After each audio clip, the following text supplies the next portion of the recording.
Paz e bem, meus irmãos, minhas irmãs. Estamos na sexta-feira, primeira sexta-feira do mês, dia 4 de julho. Hoje a igreja celebra a festa de Santa Isabel. Ela viveu de 1271 a 1276. O nosso evangelho é retirado do livro de Mateus, capítulo 9, versículos de 9 a 13.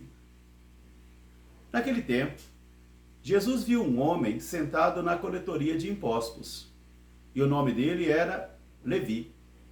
E Jesus disse-lhe: "Vem e segue-me." Ele se levantou, deixou tudo e seguiu a Jesus. Ele ficou muito feliz com a entrada de Jesus em sua vida, que resolveu oferecer um banquete para Jesus em sua casa. Ali estava sentado Jesus e os discípulos, e também muitos cobradores de impostos e fariseus. Os fariseus então perguntaram aos discípulos de Jesus: "Por que o vosso mestre acolhe os publicanos e pecadores?" Jesus ouviu a pergunta e respondeu-lhes: "Os sãos não necessitam de médicos, mas sim os enfermos. Por isso, buscai compreender o que se diz: quero a misericórdia e não o sacrifício. Porque eu não vim para chamar os sãos e os santos, mas eu vim para chamar os pecadores." Palavra da salvação. Meus irmãos, minhas irmãs, novamente estamos aqui diante do mistério da Palavra de Deus. E a Palavra de Deus não compreendida como um livro, mas como uma pessoa que tem um nome, Jesus de Nazaré. Porque Ele é a verdadeira Palavra. Ele é o Verbo de Deus que entrou na história humana.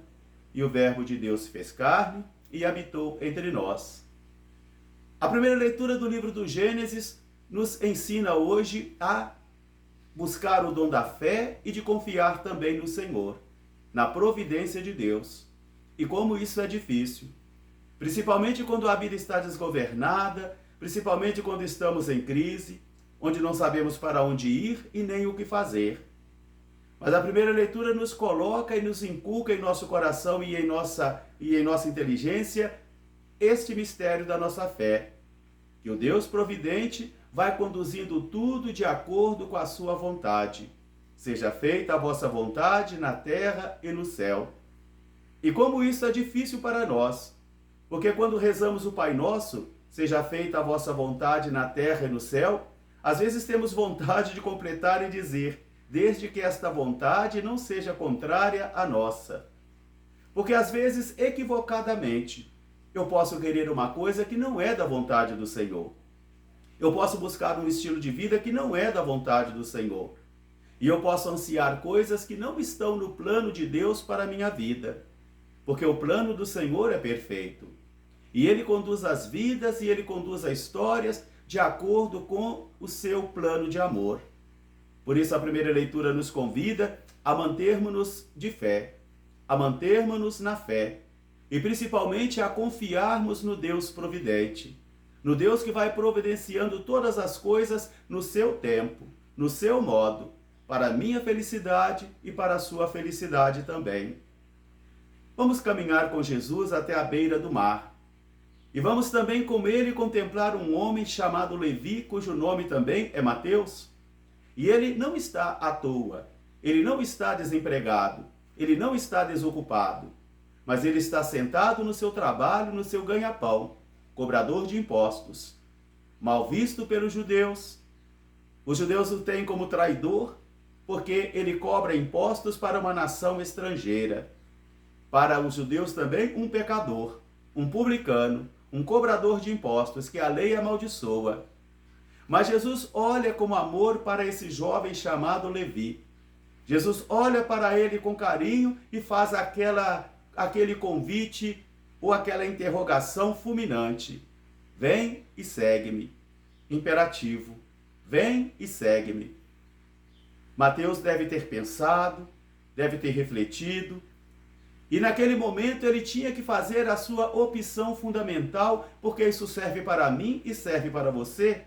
Fazermos uma opção fundamental por Jesus de Nazaré, uma opção que trará consequências profundas para o nosso modo de viver, de sentir e de amar, onde eu e você, durante toda a vida, vamos travar uma batalha espiritual enorme para termos os mesmos pensamentos e os mesmos sentimentos de Jesus de Nazaré, para sermos suas testemunhas. E eu gosto sempre de repetir que não basta somente conhecer o Jesus histórico, não basta somente obter informações sobre Jesus, não basta somente ser mestre em Israel, mas é preciso nascer do alto, é preciso receber o dom do alto, é preciso que o Senhor ilumine as nossas inteligências, para que a gente possa compreender o seu plano de amor.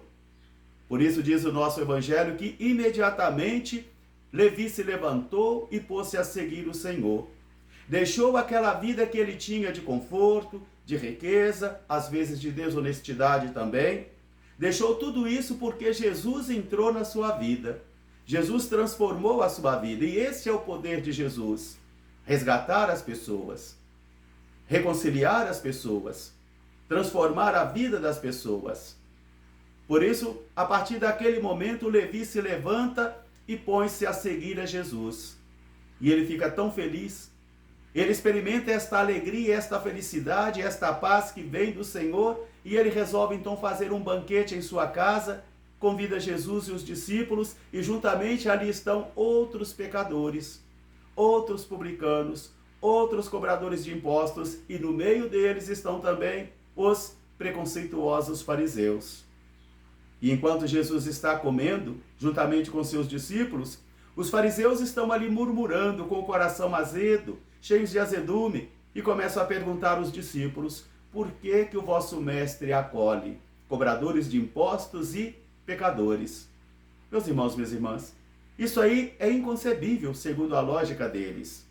Porque caminhar com pecador, caminhar com cobrador de impostos, sentar-se à mesa, porque assentar-se à mesa é intimidade, é viver a intimidade com pessoas cuja lei condena, cuja religião condena. Mas Jesus não está preocupado com esse preconceito. Jesus não se deixa levar por isso. É Jesus que vai responder a pergunta, porque Jesus escutou. A pergunta não fora feita para ele, direcionada a ele, mas Jesus escuta e é Jesus que vai responder. Os sãos não necessitam de médico, e sim os enfermos. E aprendei esta palavra do Senhor: eu quero a misericórdia e não os sacrifícios. Como nós precisamos aprender isso do Senhor? Eu quero a misericórdia e não os sacrifícios. Porque os sacrifícios, se não são regados por misericórdia, eles não são acolhidos aos olhos do Senhor. Eles não são levados até os olhos do Senhor. Eu prefiro a misericórdia ao sacrifício.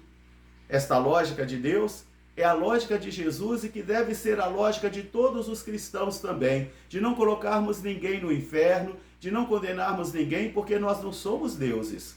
Nós não temos o poder de Deus. E Jesus vai concluir o evangelho de hoje dizendo: eu não vim chamar os sãos, os justos, os santos, mas eu vim chamar os pecadores. Não para que eles se mantenham no pecado, não para que eles se mantenham na vida errada, mas que eles possam refazer a sua história, para que eles possam reformular todo o itinerário da sua vida e para que eles possam experimentar a misericórdia transformadora do Senhor.